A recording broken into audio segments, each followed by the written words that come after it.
Today I'm joined by an amazing man named Jamie Nabozny, who had to overcome far more than the average individual over the course of his very early life. He was the victim of gay bullying. Throughout his childhood and teen years, he didn't take it lying down. Even though there were suicide attempts, he sued his school for neglecting to protect him, and he won.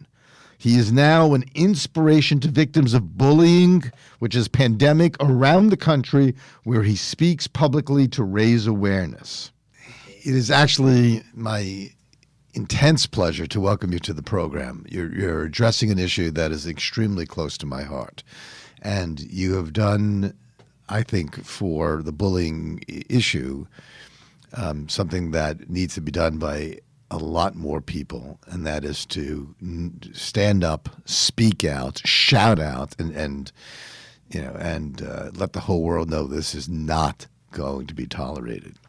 So let's start with your story. Tell me about the bullying. How did it begin, and why did it begin? Well, it began in the seventh grade for me with kids basically calling me names. And I don't exactly know why it began. I mean, I was very studious. I wasn't interested in girls, so I wasn't, dating girls. I wasn't talking about girls. I didn't have posters of swimsuit models in my locker, that sort of thing. And I think I was targeted for a variety of reasons. And so the rap began verbally. And when I reported it and nothing was done, it escalated further and further. Did they see you as someone who was a good victim because he was weak, or did they suppose that you were possibly homosexual, or were they, just doing it because you didn't have enough allies and friends, so therefore you became a target?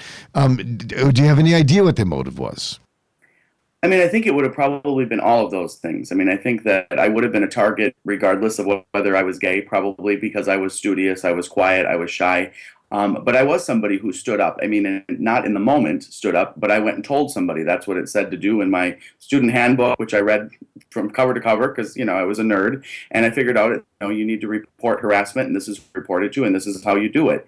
And so I did those things. And I think, I think they probably sensed that I was gay. But I also think that they would have harassed me either way.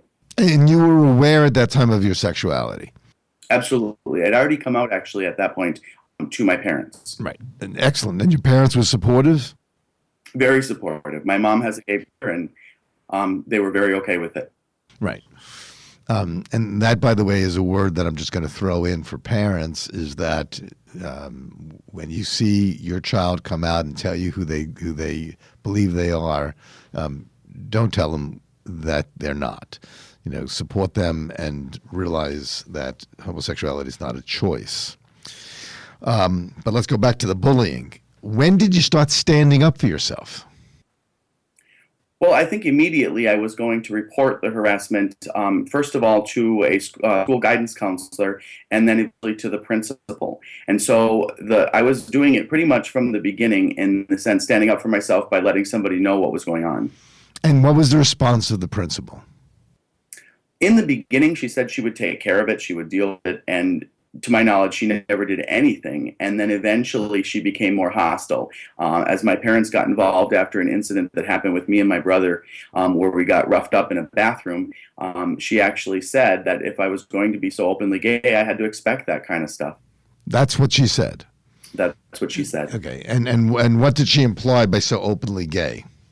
You coming in raising flags? What did she imply by that?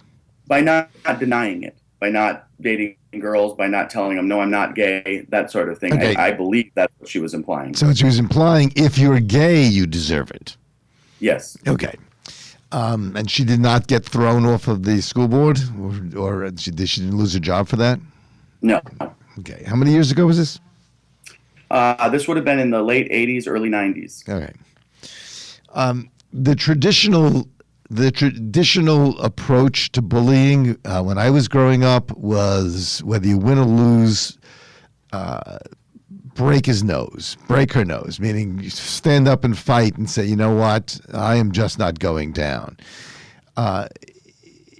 Your approach was an excellent one, probably less violent than when I was growing up, which was go to an authority, but that authority did nothing. What did you do from there? Well, as things escalated and got more and more violent, I continued to report it. My parents got involved, continued to support me reporting the harassment. I was hospitalized numerous times, both for the beatings that I suffered, but also for suicide attempts, because I couldn't handle everything that was happening. And every time the recommendation of the hospital was that I go to a different school. Unfortunately, Ashland's a very small town in the middle of nowhere. I mean, there was a Catholic school which ended in the 8th grade. I attempted that in the 7th grade, and that was okay. But after that, there was no other alternatives, and I had to go to school. So that was the only school. And as we continued to report things in high school, the response was pretty much the same. It was blame me. I was the problem. At one point, they put me in special education classes with the worst kids in the schools because they said, well, I was causing disruption in the classroom, and this was a better way to keep me separated from those kids. Well, I was with much worse kids in the special education classroom than I was in the traditional classroom. I'm going to tell you what I think, but I want to hear first what you think. What do you believe the roots of bullying is? I think that the roots of bullying, I think that it's a reflection of society. I absolutely think that kids are looking around and watching what's happening in society and emulating that in their behavior. I also think that there's a lot of bigotry and misunderstanding and fear of people who are different or anything that's different. You know what? I'm going to completely agree with you. Bullying has a couple of roots. The first root of bullying is someone themselves was bullied and they're passing it along. People tend to portray the behavior that they themselves experienced. The second is that people bully in order to get recognition in the school. Look at me, I'm the tough guy, so they pick on the weak guy. So the essence of a bully is a coward. The essence of a bully is someone who has no self-esteem and only gets his self-esteem by pushing others around. The essence of a bully is extreme hatred that he has not directed. Sometimes that hatred is at himself, and he projects it to another person. I am not saying that a bully himself is not a victim. What I am saying is that victims do not have rights to make other people victims. Absolutely.